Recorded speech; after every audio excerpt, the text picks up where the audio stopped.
क्या आप जानते हैं कि महादेव को महाकाल क्यों कहा जाता है? एक ऐसी शक्ति जिससे खुद यमराज भी डरते हैं। यह कहानी है उस समय की जब उज्जैन अवंतिका पर मौत का तांडव नाच रहा था।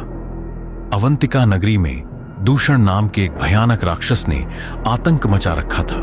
उसे ब्रह्मा जी से वरदान प्राप्त था कि कोई भी उसे मार नहीं पाएगा। वह वेद पाठ करने वाले ब्राह्मणों और निर्दोषों का खून बहा रहा था। चारों तरफ चीख पुकार और अंधेरा छा गया था। जब दूषण ने भगवान शिव के परम भक्त रत्नमाल पर हमला किया, तब पूरी नगरी ने एक स्वर में महादेव को पुकारा। तभी धरती फटी और एक ऐसी भयंकर हुंकार सुनाई दी जिससे ब्रह्मांड कांप उठा। स्वयं शिव प्रकट हुए, लेकिन वह सौम्य भोलेनाथ नहीं थे। उनकी आंखें अंगारे की तरह जल रही थीं, शरीर पर भस्म और हाथ में प्रलयकारी त्रिशूल था। शिव ने महाकाल का रूप धारण किया था, वह शक्ति जो समय और मृत्यु दोनों की स्वामी है। राक्षस दूषण ने उन पर हमला करना चाहा, लेकिन महाकाल की एक हुंकार से वह भस्म हो गया।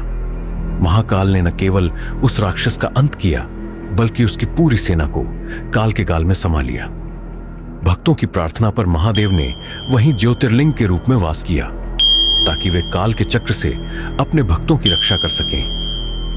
इसलिए कहते हैं, अकाल मृत्यु वो मरे जो काम करे चांडाल का, काल उसका क्या बिगाड़े जो भक्त हो महाकाल का। क्या आप भी महाकाल के भक्त हैं? कमेंट में जय महाकाल लिखें और इस रहस्यमयी कहानी को शेयर करें।